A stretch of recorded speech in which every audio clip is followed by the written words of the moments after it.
Captain Jake Morrison stood on the bridge of the USS Defiance, watching the stars through the main viewing screen. The silence of space felt heavy today. His coffee had gone cold an hour ago, but he barely noticed. The reports coming in from across the galaxy were getting worse every day. "Captain," called Lieutenant Commander Alex Turner from his communication station. "We're getting another transmission from the outer colonies. It's not good news, sir." Jake nodded and walked over to Alex's station. The young officer had dark circles under his eyes. Everyone on the ship looked tired these days. The news from the front lines was taking its toll on the crew. "Put it through," Jake said. The main screen flickered and showed Admiral Lisa Grant's face. She looked older than when Jake had last seen her 3 months ago. Her usually neat uniform was wrinkled and her gray hair was messy. "Jake," she said without any greeting, "I need you to listen carefully. The Zephyrian Empire has just attacked the Tau Ceti system. We lost contact with all 3 colonies there yesterday." Jake felt his stomach drop. Tau Ceti had over 2 million people living on its planets. "All of them?" "Every last soul," Lisa replied. Her voice was flat, like she was reading a weather report. "The Centauri Defense Fleet tried to help. 12 ships, including 2 battle cruisers. The Zephyrians destroyed them all in less than an hour." Jake looked around his bridge. His crew was listening to every word. Chief Science Officer Ben Carter was shaking his head. Engineer Katie Walsh had stopped working on her tablet and was staring at the screen. "Admiral," Jake said, "how many systems have they taken now?" 47, Lisa answered. "In the past year alone." "Jake, these aren't normal attacks. The Zephyrians don't just defeat our fleets. They learn from every battle. Every weapon we use against them, they adapt to it. After the first few shots, our guns become useless." The bridge was completely quiet now. Even the usual hum of the ship's systems seemed softer. "What about the other species?"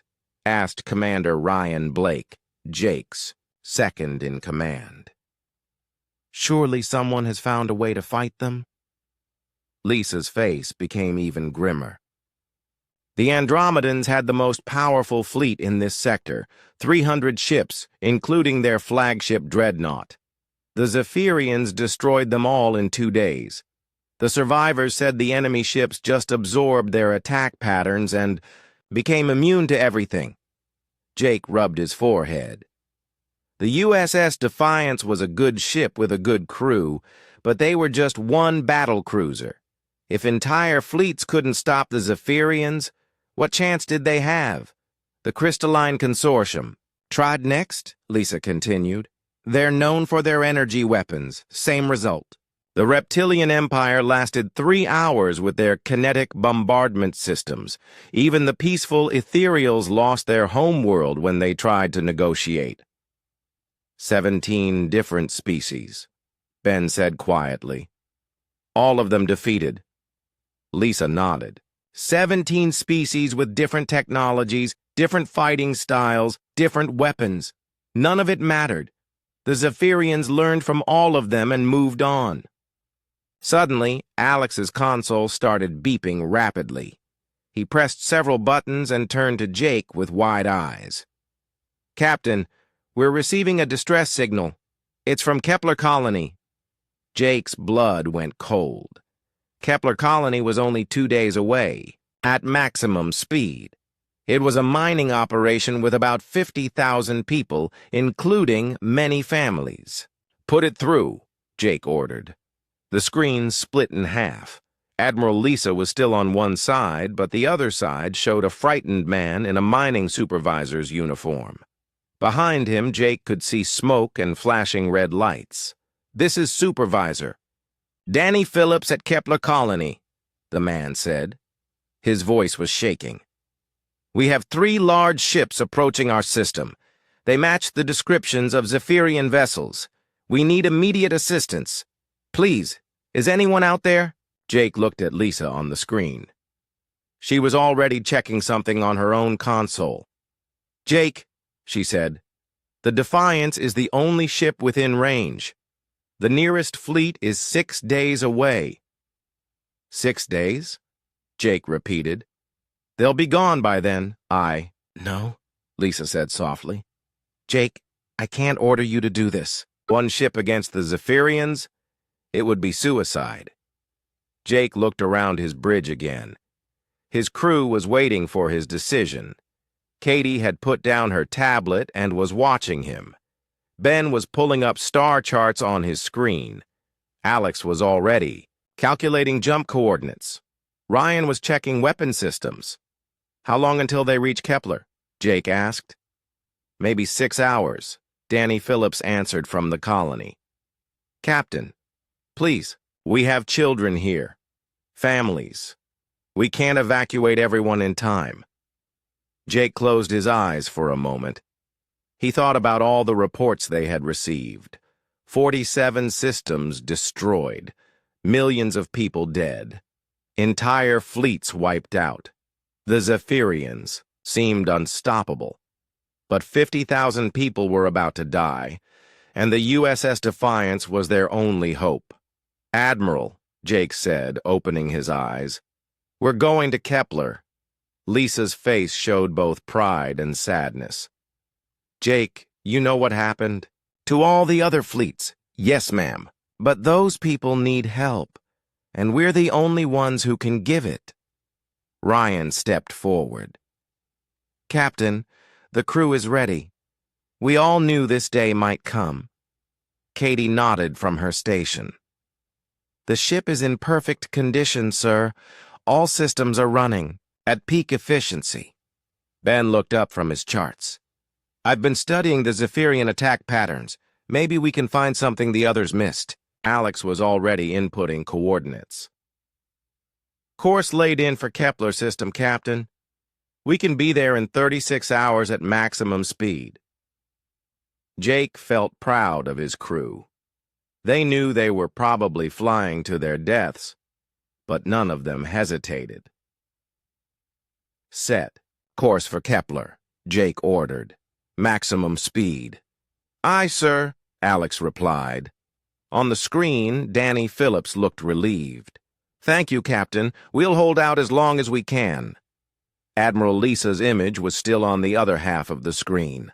Jake, she said, I'll send everything we know about Zephyrian tactics to your ship. Maybe it will help. Thank you, Admiral. And Jake, Lisa added, good luck. Come home safe. The screen went dark and the USS Defiance changed course toward Kepler colony. Jake knew they were probably flying into a battle they couldn't win, but sometimes doing the right thing was more important than winning. As the stars shifted outside the viewing screen, Jake made a silent promise. He would find a way to save those people or die trying. The USS Defiance raced through space toward Kepler colony. In the main conference room, Commander Ryan Blake sat at a large table with holographic displays floating above it. The displays showed battle recordings from 17 different species who had fought the Zephyrians. All of them had lost. Ryan rubbed his tired eyes and watched another recording. This one showed the final battle of the Andromedan fleet. Their massive ships fired powerful energy beams at 3 Zephyrian vessels. For the first few minutes, the beams cut through the enemy ships' hulls like hot knives through butter. But then something changed. The Zephyrian ships began to glow with the same energy as the Andromedan weapons. The beams that had been destroying them now bounced off harmlessly. Within an hour, the entire Andromedan fleet was dead in space. Computer, replay the crystalline. Consortium battle, Ryan said. The hologram changed to show crystal-like ships firing pure energy at the Zephyrians. Again, the pattern was the same. Early success, then adaptation, Then total defeat. Chief Engineer Katie Walsh walked into the conference room carrying a cup of coffee and a tablet full of data. "Any luck figuring out how they do it?" she asked, sitting down next to Ryan. "That's what's so frustrating," Ryan replied. "Look at this." He pointed to the holographic display showing a Zephyrian ship. "Their hulls seem to be made of some kind of biomechanical material. It's part machine, part living tissue." Katie studied the image. "Like they grew their ships instead of building them?" "Exactly. And whatever that material is, it can change its properties. Watch this." Ryan showed her a close-up recording of a Zephyrian hull during battle. When the first kinetic rounds hit it, the material looked like normal metal. But as more rounds struck the same area, the hull began to change. It became denser, harder, until the bullets bounced off like rubber balls. "It's learning," Katie said in amazement. "Not just learning," Ryan corrected. "Adapting. In real time." Down in the science lab, Ben Carter was running his own analysis. His screens showed molecular scans of Zephyrian ship fragments that had been recovered from previous battles. What he saw made no sense according to normal physics.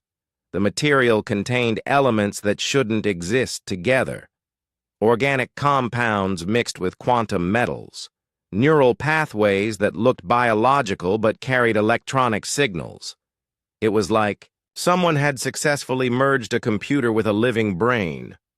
"Ben to bridge," he said, pressing his communicator. "Go ahead, Ben," came Captain Morrison's voice.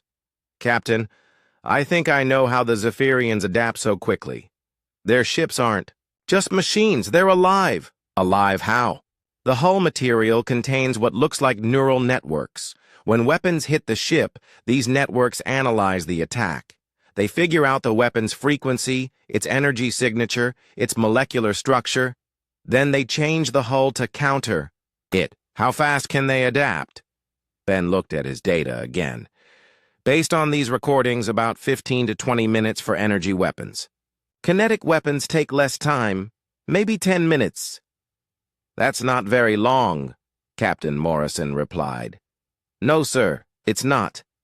Meanwhile, in the communications center, Lieutenant Commander Alex Turner was trying to maintain contact with Kepler Colony. The signals were getting weaker as the Zephyrian ships moved closer to the planet. "Kepler Colony, this is USS Defiance. Please respond," Alex said into his microphone. Static filled the speakers for several seconds. Then Danny Phillips's voice came through, much fainter than before. "Defiance, this is Kepler. Thank God you're still coming.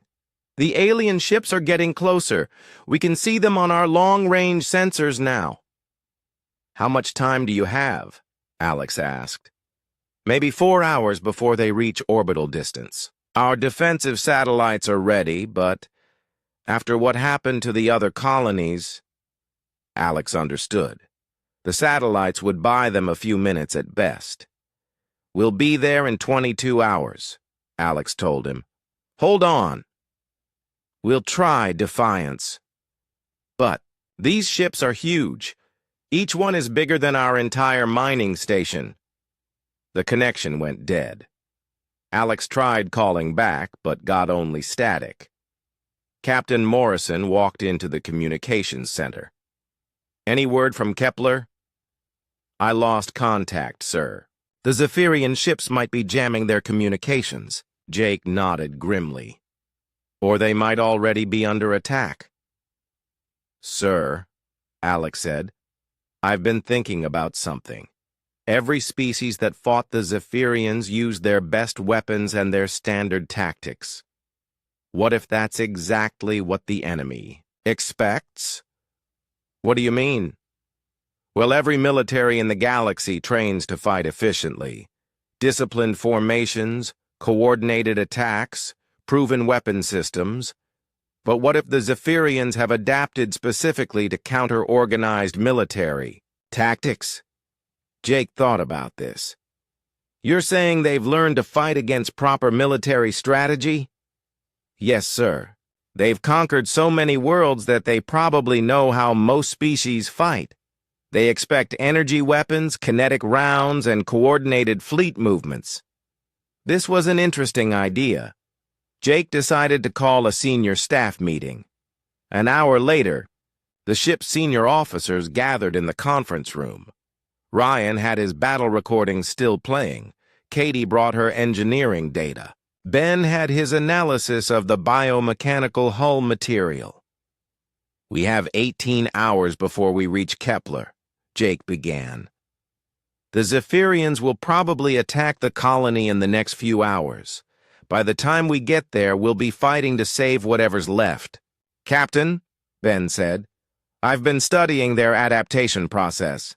The ship's neural networks need time to analyze and counter new threats. If we could somehow overwhelm that process... How? Ryan asked. I'm not sure yet. But every computer system has limits, even biological ones. Katie leaned forward. What if we don't give them time to adapt, hit them with everything at once? That's what the Andromedan fleet tried, Ryan replied. 300 ships firing simultaneously. The Zephyrians still adapted and won. But the Andromedans all used similar weapons, Alex pointed out. Same energy frequencies, same targeting systems. What if we used completely different approaches? Jake was beginning to see where this was going.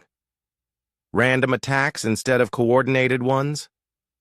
Maybe, Ben said. If their neural networks are designed to find patterns and counter them, then maybe we need to avoid creating patterns. Katie smiled for the first time in days. You mean fight dirty? Exactly, Alex said. Use improvised weapons, unpredictable tactics, things they've never seen before. Jake looked around the table at his officers. They were talking about abandoning centuries of military doctrine. Everything they had been trained to do was based on order, discipline, and proven tactics. You're asking us to throw away everything we know about combat, Jake said. Yes, sir, Ben replied, because everything we know has already been used against them. And it failed. Jake was quiet for a long moment. Outside the conference room windows, stars streamed past as the USS Defiance raced toward what might be their final battle. All right, Jake finally said. We have 18 hours to figure out how to fight a war without rules. Let's get creative. The USS Defiance dropped out of hyperspace at the edge of the Kepler system. What Captain Morrison saw on the main viewing screen made his heart sink. The 3 planets that had once been home to 50,000 people were now dark. No lights, no communications, no signs of life. Long-range sensors are picking up debris fields around all 3 planets, reported Ben Carter from his science station. The defensive satellites have been destroyed. Any life signs? Jake asked, though he already feared the answer. Scanning now, Ben said. After a few moments, he looked up with relief. Captain, I'm detecting life signs on Kepler Prime's moon. It looks like some people made it to the emergency shelters. How many? Hard to tell through the moon's crust, but maybe a few thousand. At least some people had survived. Jake felt a small spark of hope. Sir, Alex called from communications, I'm picking up 3 large objects near Kepler Prime. They match the size and energy signatures of Zephyrian ships. Put them on screen. The main viewer switched to show 3 massive vessels hanging in space near the planet. Each ship was easily the size of a small moon. Their hulls were dark and organic-looking, like they had been grown rather than built. Strange lights pulsed along their surfaces in patterns that hurt to look at directly. My God, whispered Communications Officer Nicole Davis. They're enormous. Lieutenant Sam Rodriguez, the ship's weapons officer, ran scans on the alien vessels. Captain, these ships are unlike anything in our database. The hull composition is constantly shifting. I can't get a solid reading on their defenses. What about weapons? Jake asked. They have massive energy projectors along their hulls, probably the same type that destroyed the other fleets. Commander Ryan Blake studied the tactical display. Sir, they don't seem to have noticed us yet. We're still pretty far out. Jake nodded. The USS Defiance was running silent, hiding behind a large asteroid field. It gave them time to observe the enemy, but not much time. Ben, are you getting any readings on their adaptation capabilities? Yes, sir. The hull material is definitely biomechanical. I can see neural pathways running throughout the ship's structures. They're like giant brains wrapped in armor. Can we contact the survivors on the moon? Jake asked Alex.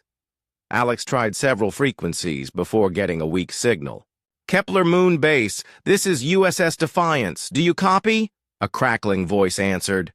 Defiance! Thank God you came. This is Supervisor Danny Phillips.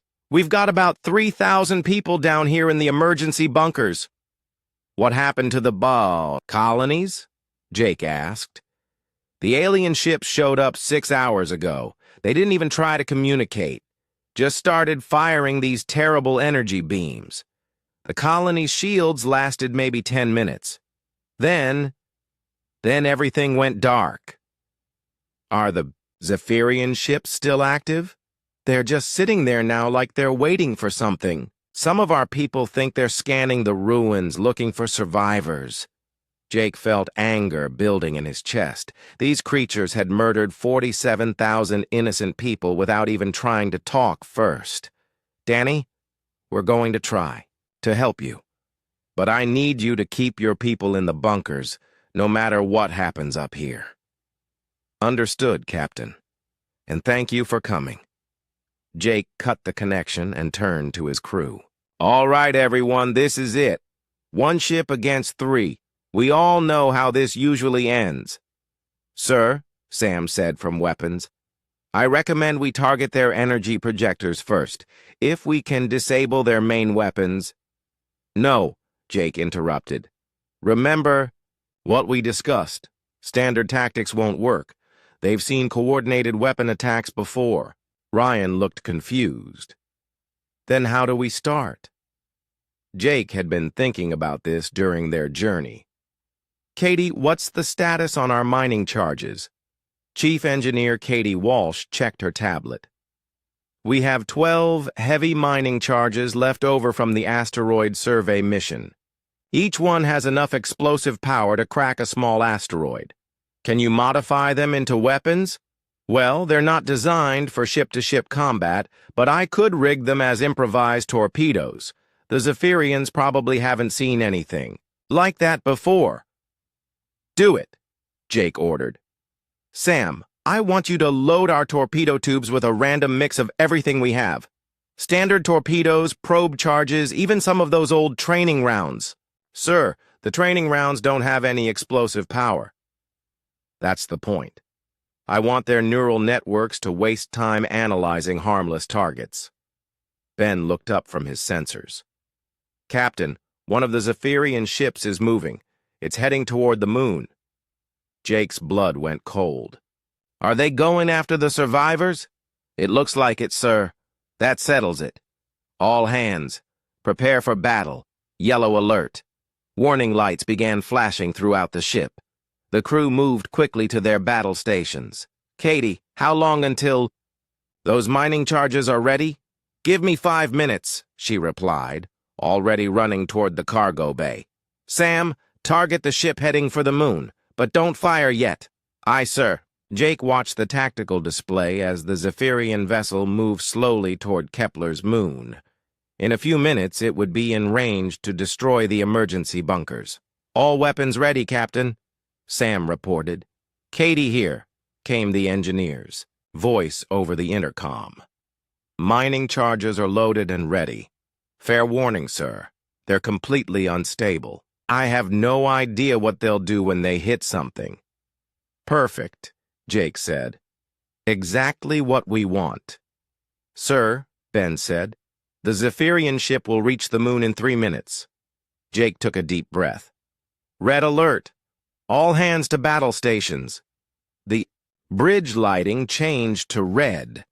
Throughout the ship, Jake could hear the sound of blast doors sealing and weapon systems powering up.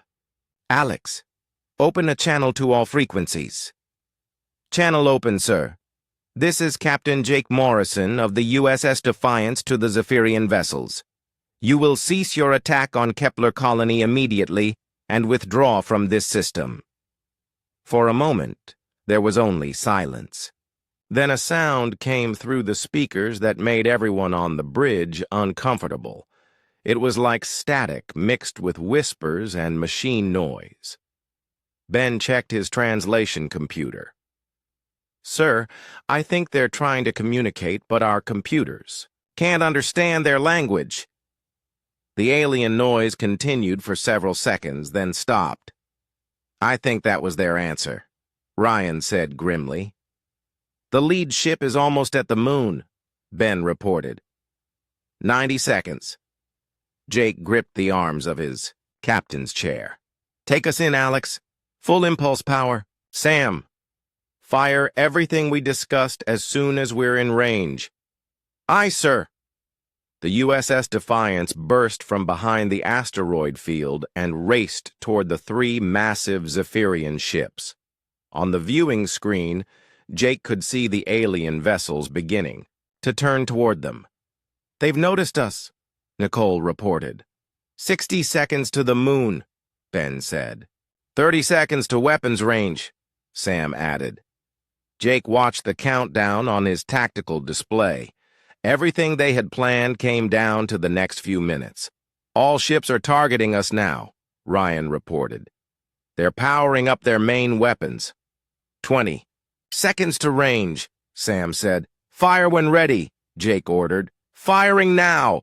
The USS Defiance unleashed everything at once. Standard torpedoes, mining charges, probe packages, training rounds, and even some emergency supply pods that Katie had rigged with small explosives.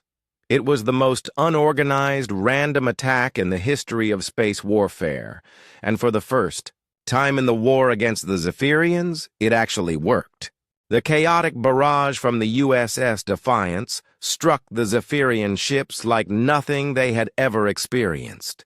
Standard torpedoes exploded against their hulls, while mining charges tore irregular holes in their biomechanical armor. Training rounds bounced harmlessly off their shields, followed immediately by improvised explosive devices that Katie had cobbled together from spare parts.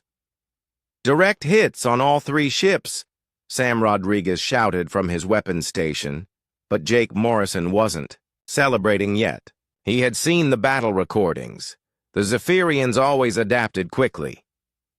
Ben, watch their hull composition, Jake ordered.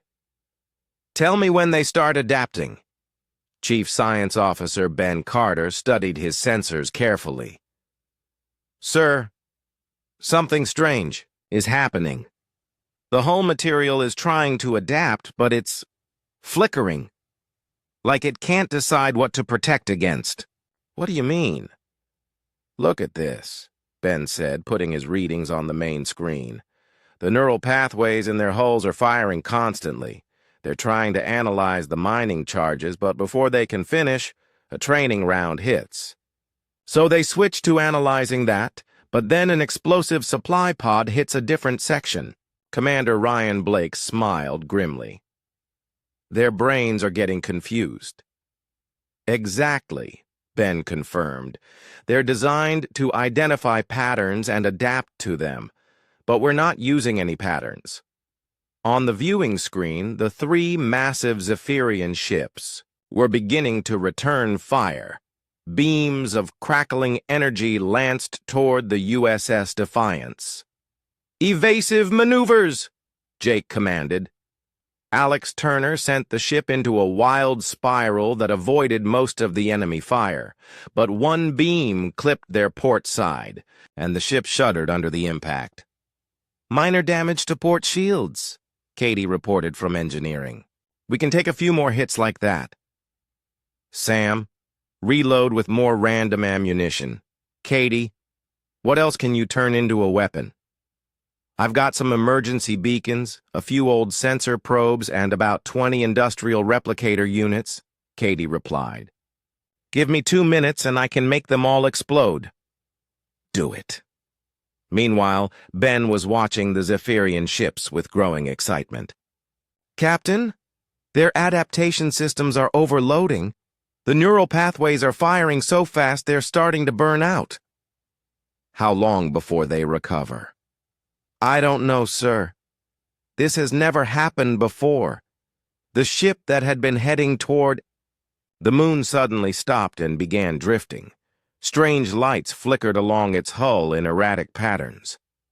"The lead ship appears to be having system failures," Nicole Davis reported from communications. "Sir," Alex said, "I'm picking up some kind of distress signal from the damaged ship. It's very weak. Put it through." The speakers crackled with the same alien whispers they had heard before, but now the sounds were broken and chaotic. "Their communication system is malfunctioning too," Ben observed. "The neural networks that control everything are interconnected. When one system fails, it affects all the others." Lieutenant Sam Rodriguez had finished reloading his weapons.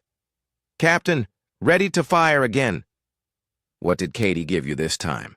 "Emergency beacons rigged with small charges, sensor probes filled with industrial lubricant, and something she calls surprise packages that she won't tell me about." Fire at will. The second barrage was even more chaotic than the first. Emergency. Beacons spun wildly through space, beeping constantly before exploding against the Zephyrian hulls. Sensor probes burst open and sprayed lubricant across the enemy ship's surfaces. Katie's surprise packages turned out to be waste recycling units that released clouds of organic matter when they exploded. "That's disgusting," Ryan said, watching. "The main screen." "It's also working," Ben replied with amazement. "The Zephyrian neural networks are completely overwhelmed. They're trying to adapt to beeping sounds, lubricant, organic waste, and explosive charges all at the same time." The second Zephyrian ship began to show signs of system failure. Its weapons stopped firing, and it started drifting in circles. But the third ship was still functional, and it was angry. A massive energy beam struck the USS Defiance directly. The ship rocked violently, throwing everyone on the bridge against their stations. "Direct hit to forward shields." Katie's voice came over the intercom. "Shield generators are overloading." "How much more can we take?" Jake asked. "Maybe 2 more hits like that, sir." Jake looked at his tactical display. One Zephyrian ship was dead in space, another was barely functioning, but the third was still dangerous. "Sam, what do we have left?" "We're running low on everything, sir. Standard ammunition, improvised weapons, even training rounds." "Katie, please tell me you have more surprises." "Working on it, Captain. I'm in the cargo bay right now looking for anything that can explode, leak, or make noise." "The remaining Zephyrian ship is charging weapons again," Ryan warned. Jake thought, quickly. They needed something completely unexpected, something no military in the galaxy would ever think to use as a weapon. "Katie, what about the entertainment systems?" "Sir, the crew's personal entertainment devices, music players, game systems, holographic projectors. Can you weaponize those?" There was a pause. "Captain, that's either brilliant or insane. Maybe both. Give me 90 seconds. Evasive maneuvers, Alex. Keep us away from that energy beam." Alex sent the ship into another wild series of turns and loops. The Zephyrian vessel fired twice, but both beams missed by wide margins. Katie to bridge. I've got music players loaded with every song in our database, game systems running random programs, and holographic projectors set to create the most confusing light show in history. Fair warning, this is going to be loud. Fire when ready. Third barrage from the USS Defiance was unlike anything in the history of warfare. Music players tumbled through space, broadcasting everything from classical symphonies to heavy metal rock. Game systems projected interactive holograms that flickered and changed constantly. Holographic projectors created swirling patterns of light that shifted through every color imaginable. When the devices struck the Zephyrian ship, they didn't just explode. They created a symphony of chaos. Music blared from a dozen different sources. Holographic images of dancing figures and abstract art covered the alien hull. Game programs tried to turn the ship's surface into an interactive playing field. The effect on the Zephyrian neural networks was devastating. The third ship's adaptation systems have completely crashed, Ben reported in wonder. The neural pathways are shutting down one by one. It's like their brain is having a breakdown. On the viewing screen, the massive alien vessel began to lift to one side. Its lights flickered erratically, and pieces of its hull started to fall away. "Sir," Alex said, "I'm receiving a transmission from the moon base. Put Danny through. Defiance, this is Danny Phillips. I don't know what you did up there, but the alien ships have stopped moving. Are they dead?" Jake looked at Ben, who was still studying his sensors. "The neural networks appear to be in complete shutdown," Ben confirmed. "They're not dead, but they're not functional either. It's like they're in some kind of coma." Jake felt a wave of relief wash over him. They had done it. One ship against 3, and somehow they had won. "Danny, the immediate threat is over. How are your people?" "We're all alive, thanks to you, Captain. But what happens if more of these ships come?" Jake looked around his bridge at his exhausted but victorious crew. They had discovered something important today. The seemingly invincible Zephyrian Empire had a weakness. "Don't worry, Danny, I think we just figured out how to fight them." The USS Defiance drifted slowly through the debris field that had once been Kepler Colony. Captain Jake Morrison stood on his bridge, watching the 3 massive Zephyrian ships floating helplessly in space. Their hulls were dark, their weapons silent, their biomechanical systems in complete shutdown. "Ben, are you certain they're not going to recover?" Jake asked his science officer. Ben Carter looked up from his sensor readings. "Their neural networks are completely overloaded, sir. It's like they experienced some kind of system-wide breakdown. I've never seen anything like it." "How long until they might restart?" "Unknown, Captain.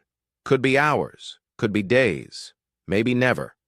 Jake nodded, then turned to his communications. "Officer.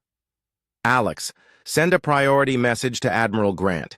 Tell her we've successfully engaged 3 Zephyrian vessels and neutralized them using unconventional tactics." "Aye, sir," Alex Turner replied, his fingers flying over his console. Lieutenant Sam Rodriguez was still manning the weapons station, though there was little left to fire. "Captain, we used almost everything we had. If more enemy ships arrive..." Then, "We get creative again," Jake interrupted. "Katie, damage report." Chief Engineer Katie Walsh's voice came over the intercom from the engine room. "We took some heavy hits, but nothing critical. The port shield generators need repair, and we have minor hull damage on 3 decks. Give me 6 hours, and we'll be good as new." "You have 2 hours," Jake told her. "I want us ready to move." 2 hours? Captain, that's barely enough time to... "Do your best, Katie. I have a feeling we're not done fighting today." Commander Ryan Blake walked over to Jake's chair. Sir, what if the Zephyrians send reinforcements? Our tactic worked once, but they might adapt their adaptation systems. Jake had been thinking about the same thing. Then we adapt faster than they do. Down on Kepler's moon, Supervisor Danny Phillips was coordinating the evacuation of the emergency shelters. 3,000 survivors emerged, blinking into the artificial daylight of the underground facility. How many transport ships can you spare? Danny asked over the communication link. We'll send down all our shuttles, Jake replied. But it will take several trips to get everyone off the moon. Captain, came a new voice over the radio. It was Maria Santos, the colony's chief medical officer. We have wounded down here. Some people were caught in the initial attack before they could reach the shelters. How many? About 200. Most have radiation burns from the alien energy weapons. They need immediate medical attention. Jake looked at Ryan. How long to evacuate everyone? With our shuttles? At least 8 hours for the wounded, 12 hours for everyone else. Too long, Jake said. If more Zephyrian ships arrive... Suddenly, Alex's console started beeping rapidly. Captain, I'm detecting multiple hyperspace signatures approaching the system. Large vessels moving fast. Jake felt his stomach drop. How many? Scanning. 7 ships, sir. All matching Zephyrian energy. Signatures. Ben checked his sensors. They'll be here in 20 minutes. Jake looked around his bridge. They had just barely defeated 3 enemy ships, and now 7 more were coming. The USS Defiance couldn't possibly handle those odds, especially with their ammunition nearly depleted. Alex, contact Admiral Grant. Tell her we need immediate assistance. Sir, the nearest fleet is still 4 days away. Then tell them to get here faster. Jake turned to Danny Phillips on the moon base. Danny, we have 7 more enemy ships incoming. You need to get your people back into the shelters immediately. What about the wounded? They'll die if we don't evacuate them. Jake closed his eyes for a moment. He couldn't abandon those people, but he also couldn't fight 7 Zephyrian ships with an empty weapons bay. Katie, he called over the intercom. What do we have left that can be turned into weapons? Not much, Captain. Some construction tools, food replicators, maybe some cleaning supplies. What about the shuttles themselves? There was a pause. Sir, are you asking me to turn our shuttles into bombs? If that's what it takes. That's actually not a bad idea. The shuttle reactors could be overloaded. Each one would create a pretty big explosion. Lieutenant Sam spoke up from weapons. Captain, I could pilot one of the shuttles. Set it on a collision course with the enemy ships. No, Jake said firmly. We're not sacrificing anyone today. Katie, can you set the shuttles to fly themselves? The autopilot systems could handle it, but they're not very sophisticated. The enemy might be able to shoot them down before they reach target. Ryan had an idea. What if we use the shuttles as a distraction? Fill them with everything we used before. Music players, holographic projectors, anything that makes noise or creates confusion. Brilliant, Jake said. Katie, how quickly can you rig that up? Give me 10 minutes per shuttle. We have 4 shuttles, so 40 minutes total. The enemy ships will be here in 15 minutes, Ben reported. Then we improvise again, Jake decided. Sam, target the 3 disabled ships. Use whatever weapons we have left to make sure they can't recover. Aye, sir. The USS Defiance moved closer to the 3 floating Zephyrian vessels. Sam fired their remaining torpedoes into the neural network centers that Ben had identified. The alien ships shuddered under the impacts, their biomechanical hulls cracking and bleeding strange fluids into space. Neural networks completely destroyed, Ben confirmed. They won't be recovering from that. Hyperspace signatures are getting stronger, Alex reported. 10 minutes until they arrive. Katie, status on the shuttles? First one is ready, Captain. I've loaded it with music players, emergency beacons, and 3 holographic projectors. Oh, and I threw in some of the cook's worst meals for good measure. Perfect. Launch it toward the hyperspace emergence point. The first shuttle launched from the USS Defiance and began broadcasting music at maximum volume while projecting wild holographic patterns. It flew directly toward where the enemy ships would appear. Second shuttle ready, Katie reported. Launch it. Minutes passed as Katie worked frantically to prepare the remaining shuttles. Each one was loaded with different types of chaos-inducing devices. 5 minutes until enemy arrival, Ben announced. Third shuttle away, Katie said. Captain, Sam called out, I'm detecting weapons fire from the emergence point. The enemy ships are shooting at our shuttles. Are they hitting them? Negative, sir. The shuttles are too small and moving too erratically. The Zephyrians seem confused by the musical broadcasts and holographic displays. Jake smiled grimly. Their targeting systems are probably trying to analyze the shuttles as weapons and getting confused by all the noise. Fourth shuttle ready for launch, Katie announced. Send it. As the last shuttle flew away from the USS Defiance, 7 massive Zephyrian ships emerged from hyperspace. They were even larger than the first 3, their biomechanical hulls gleaming with hostile intent. But something was wrong. Instead of immediately attacking, the ships seemed hesitant. They fired sporadically at the shuttles, missing most of their shots. Their formation was loose and uncoordinated. Ben, what are you seeing? Jake asked. Something incredible, sir. The neural networks on these ships are already showing signs of confusion. I think they're receiving data from the 3 ships we disabled. What kind of data? Corrupted data. The broken neural networks are broadcasting chaotic signals to the new arrivals. It's like a computer virus, but for biological systems.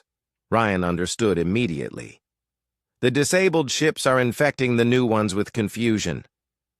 Exactly. Ben confirmed. The Zephyrian hive mind is working against them. They share information instantaneously, but right now, they're sharing madness. On the viewing screen, the 7 new Zephyrian ships began to behave erratically. Some fired their weapons at empty space.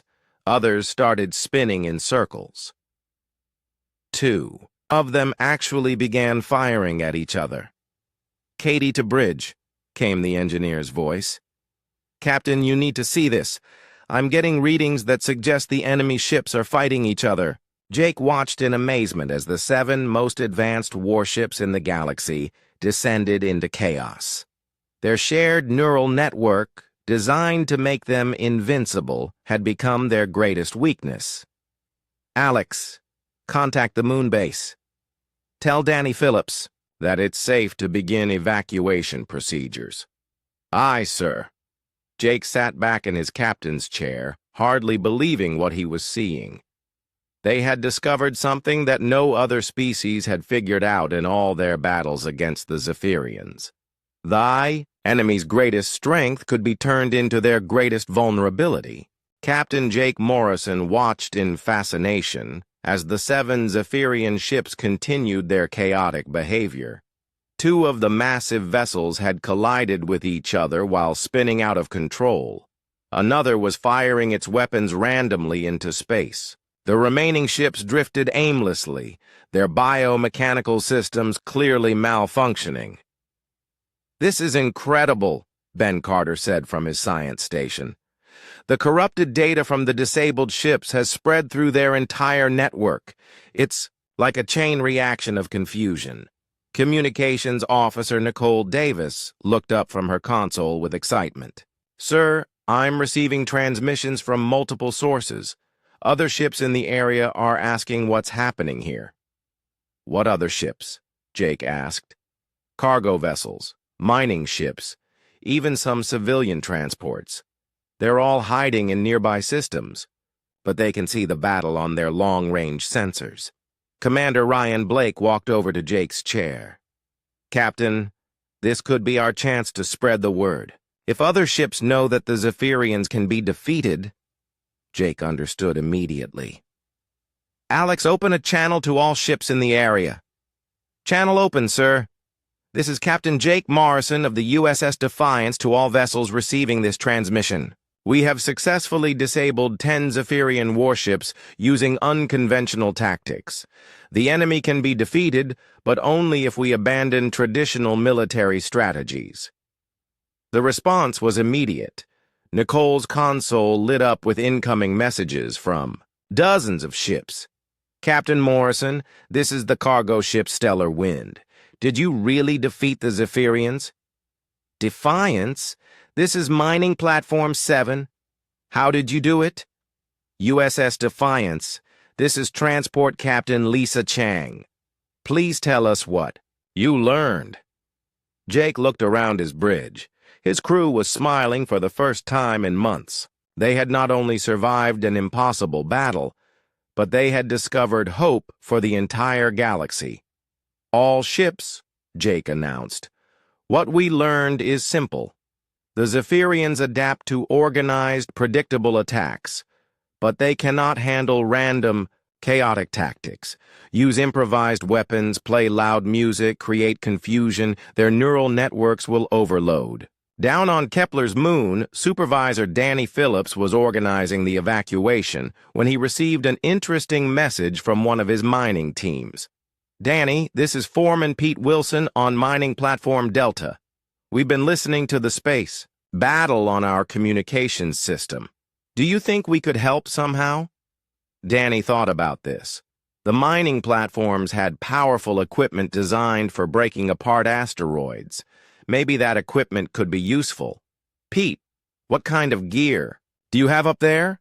Industrial cutting lasers, asteroid crackers, ore processing drones, and about 50 mining robots. Nothing military, but some of this stuff is pretty powerful. Danny contacted the USS Defiance. Captain Morrison, we have mining platforms in the outer system that want to help. They have industrial equipment that might work as improvised weapons. Jake's tactical mind began working immediately. Danny, can those platforms move? They have basic propulsion systems for repositioning. Not fast, but they can get around. Perfect. Tell them to load up with whatever they have and join the fight. Within an hour, 5 mining platforms were moving slowly toward the battle area. Each platform carried industrial equipment that had never been designed for combat. But Captain Morrison was beginning to understand that sometimes the most effective weapons were the ones the enemy had never seen before.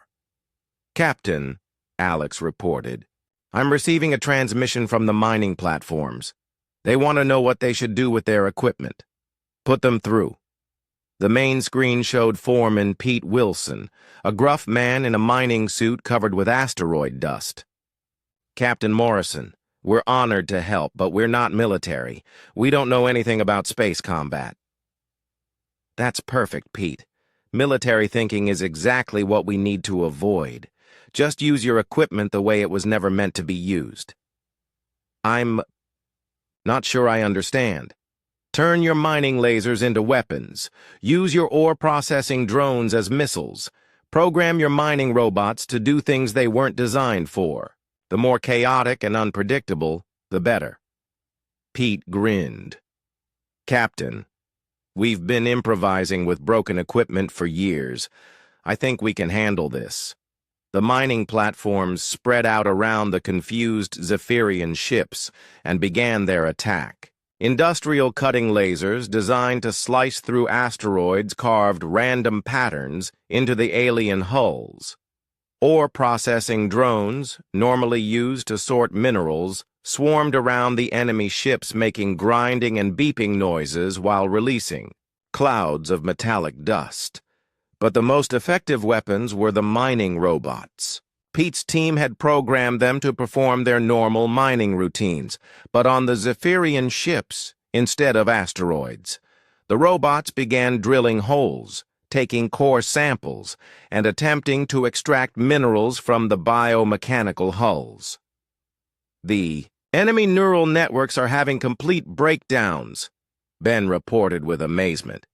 They're trying to analyze mining equipment, but nothing makes sense to them. Why would someone drill core samples during a battle? Why are the robots trying to catalog mineral content? Jake laughed out loud. Because that's what mining robots do. They don't know they're supposed to be weapons. The effect on the Zephyrian ships was devastating. Their adaptation systems, designed to counter military threats, had no idea how to respond to industrial mining operations. The neural networks burned out one by one as they tried to process the incomprehensible data. "Sir," Nicole called out, "I'm receiving more transmissions from ships throughout the sector. Word is spreading about what we discovered here." "What are they saying?" "Cargo ships are reporting that they're loading up with noisemakers and confusing equipment. Transport vessels are organizing groups to attack Zephyrian positions using unconventional tactics." Ryan smiled. "It's starting a revolution." Jake nodded. For the first time since the war began, humanity and its allies had something the Zephyrians couldn't counter: the ability to be completely unpredictable. Ben, status. On the enemy ships? All 10 vessels are now completely non-functional. Their neural networks have shut down permanently. They're essentially dead in space. Any chance of recovery? None, sir. The biomechanical systems are too damaged. These ships will never fly again. Jake felt a surge of pride for his crew and the brave people who had joined the fight. Miners, cargo haulers, and transport pilots had all contributed to this victory. "Danny, how's the evacuation going?" "Almost complete, Captain. The last shuttles are loading now. All the wounded have been transferred to medical ships, and the remaining civilians will be off the moon within the hour." "Excellent. Pete, how are your mining platforms holding up?" "We're doing great, Captain. My robots are still drilling holes in the alien ships. I think they've taken enough core samples to keep our geologists busy for years." Jake chuckled. "Pete, you and your teams have made history today. You've shown that anyone can fight the Zephyrians as long as they don't fight like soldiers." "Happy to help, Captain. By the way, we've been talking to other mining operations throughout the sector. Everyone wants to join the fight. The more, the merrier. Just remember, stay unpredictable." As the USS Defiance prepared to leave the Kepler system, Jake looked out at the disabled Zephyrian ships floating in space. For months, these vessels had seemed invincible. Now they were just expensive scrap metal.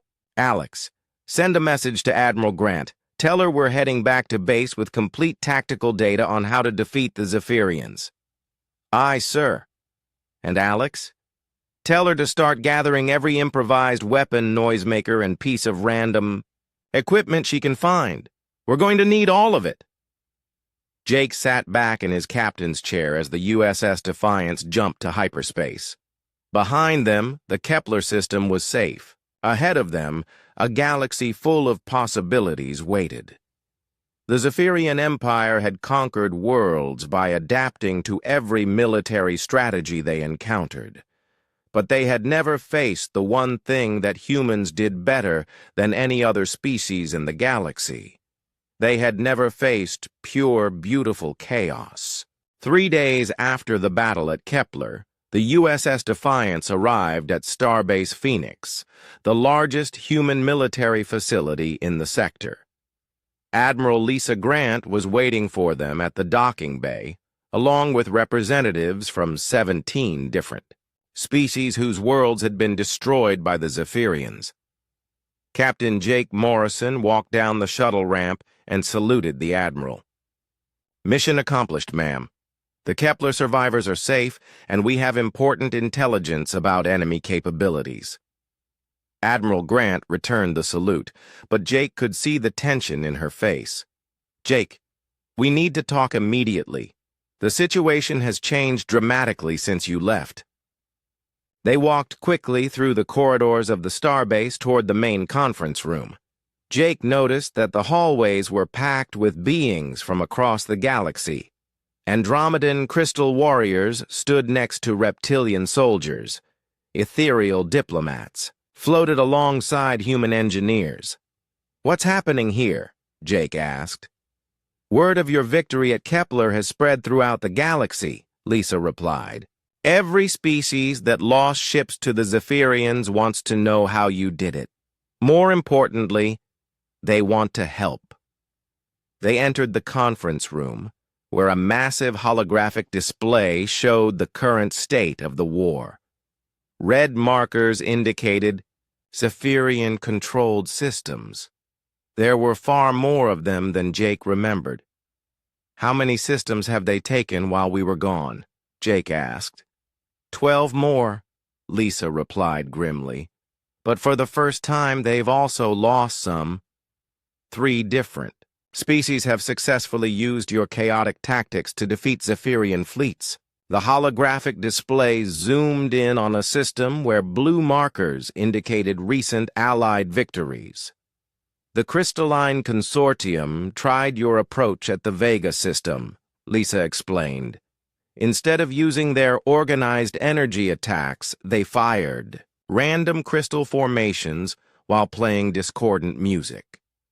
The Zephyrian neural networks couldn't adapt to the chaos." Jake felt a surge of hope.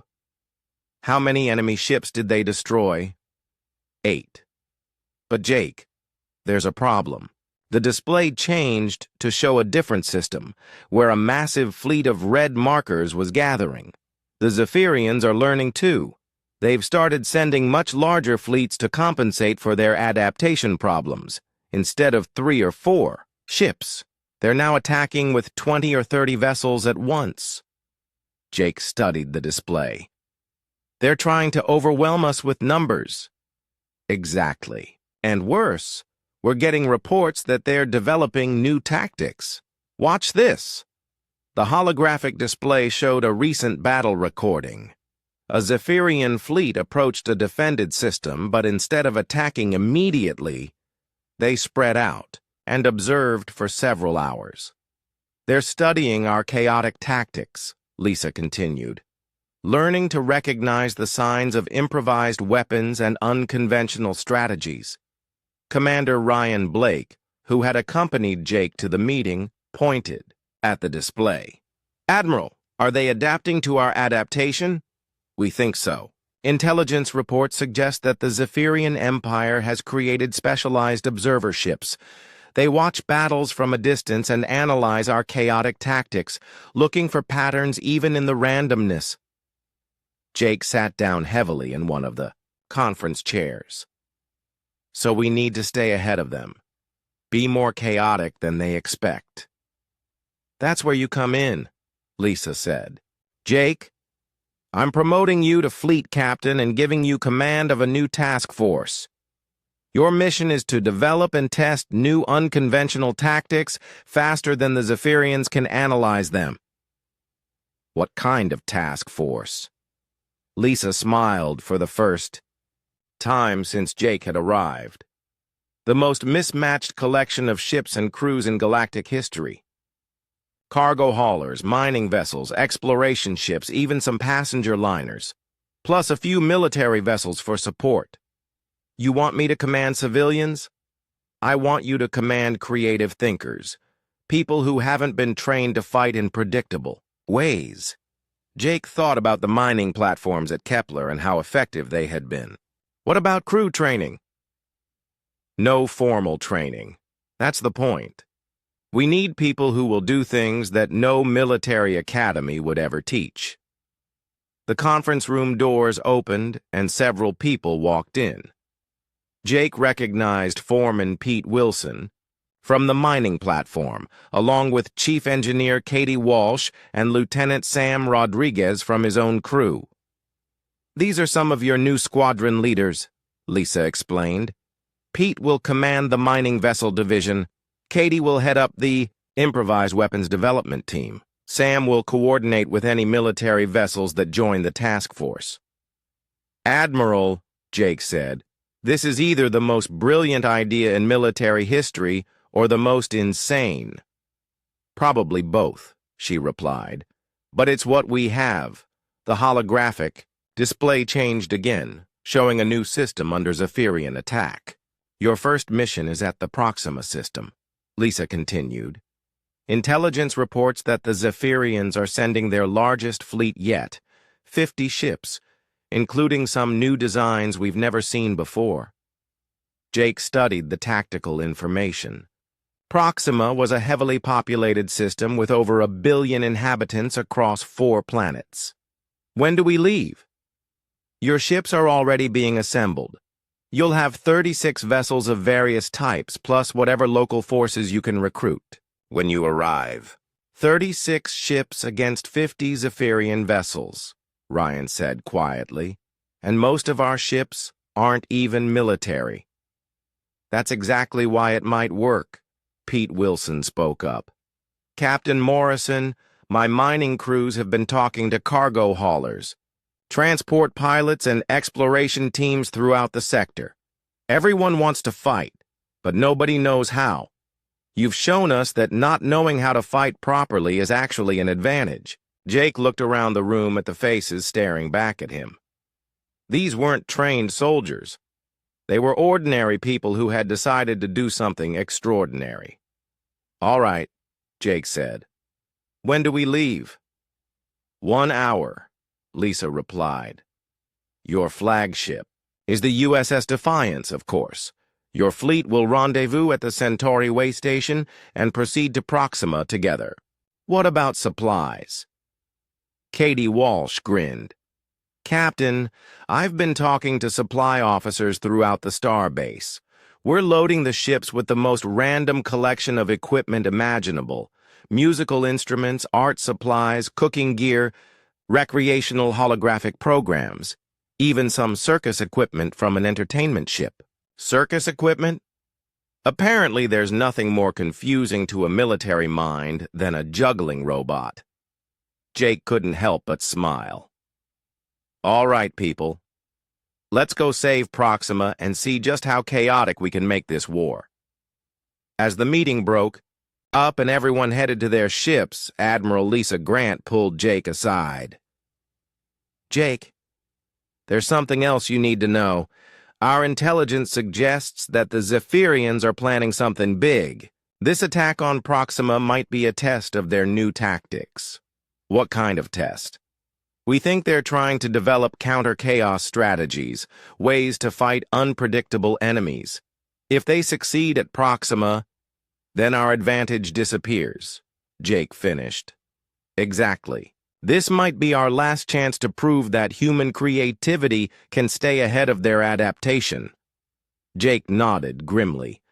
Then we better make sure they can't adapt to what we're planning. What are you planning? Jake looked out the window at the collection of mismatched ships gathering in the spaceport. Cargo haulers floated next to mining vessels. Passenger liners docked alongside exploration ships.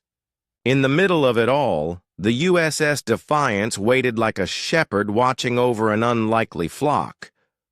I'm planning to show the Zephyrians what happens when you try to organize chaos, Jake said. They're about to learn that the one thing more unpredictable than human creativity is human creativity working together. Admiral Grant watched as Jake headed toward his ship, surrounded by miners, cargo pilots, and engineers who had volunteered to fight the most powerful empire in the galaxy for the first time since the war began. She actually believed they might win. All ships cease fire, Jake ordered. Let them go. Sir, Ryan asked. We could destroy the rest of their fleet. No, Jake said firmly. Let them return to their empire and tell their commanders what happened here. I want every Zephyrian in the galaxy to know that they lost to advertising displays and circus performers. As the last enemy ships disappeared into hyperspace, the mixed human fleet regrouped around Proxima Station. The celebration began immediately. Cargo ships flashed, their running lights in victory patterns. The circus ship put on an impromptu fireworks display. Mining vessels played their work songs at maximum volume. "Jake," came Admiral Grant's voice over the intercom. "Congratulations. Intelligence reports are already coming in from across the galaxy.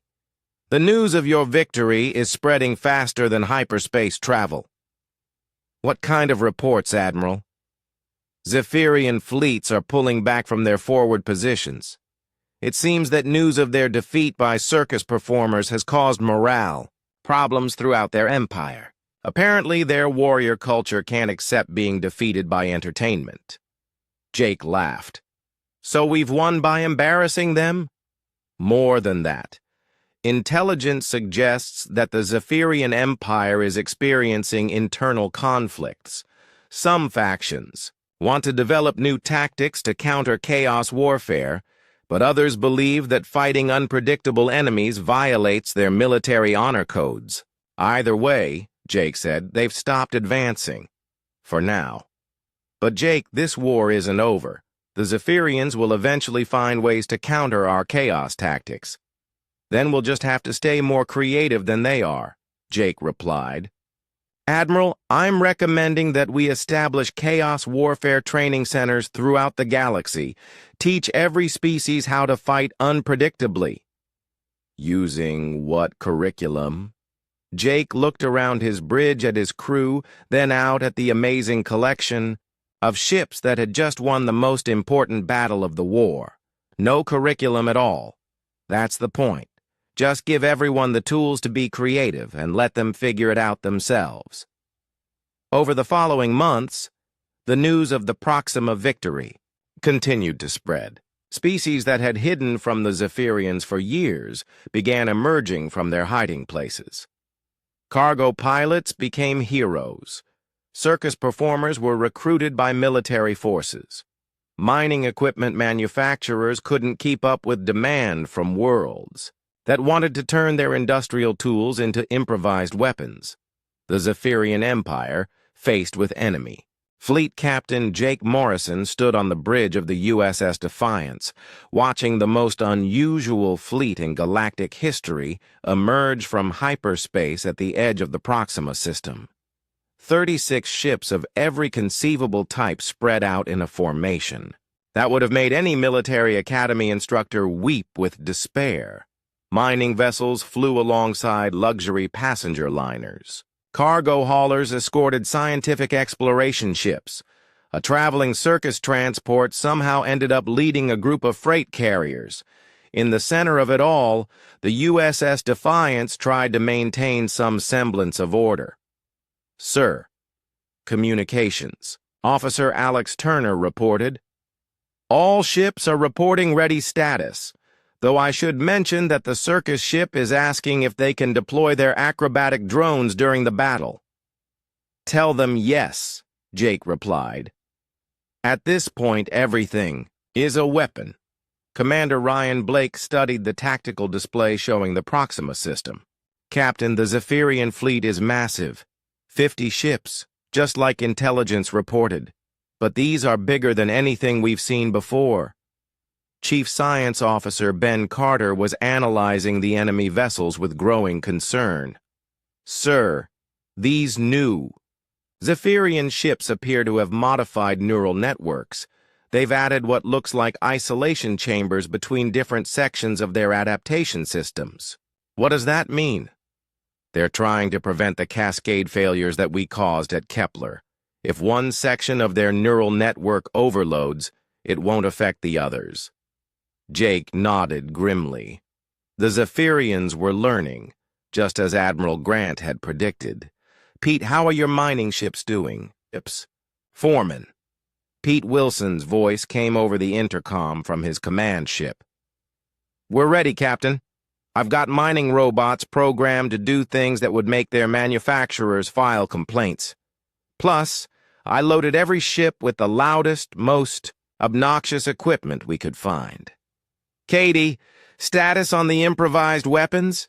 Chief Engineer Katie Walsh replied from the science vessel she was commanding. Captain, I've outdone myself this time. We have musical instruments rigged to explode, art supplies that release toxic paint clouds, cooking equipment turned into chemical weapons, and something I call chaos bombs made from circus equipment. Chaos bombs, juggling balls filled with holographic projectors and sound systems. When they explode, they create a light and sound show that would confuse a computer virus. Jake smiled despite the danger they faced. All ships, prepare for battle. Remember, our goal is not just to win, but to stay so unpredictable that the Zephyrians can't develop counters to our tactics. The mixed fleet began moving toward the inner system, where 4 billion people on 4 planets waited for salvation. As they approached, the 50 Zephyrian ships turned to meet them. "Captain," Alex reported, "I'm receiving a transmission from Proxima Station. They're asking if we're really going to attack with cargo ships and circus performers." "Tell them we're going to win with cargo ships and circus performers," Jake replied. The first phase of the battle began unlike any space combat in history.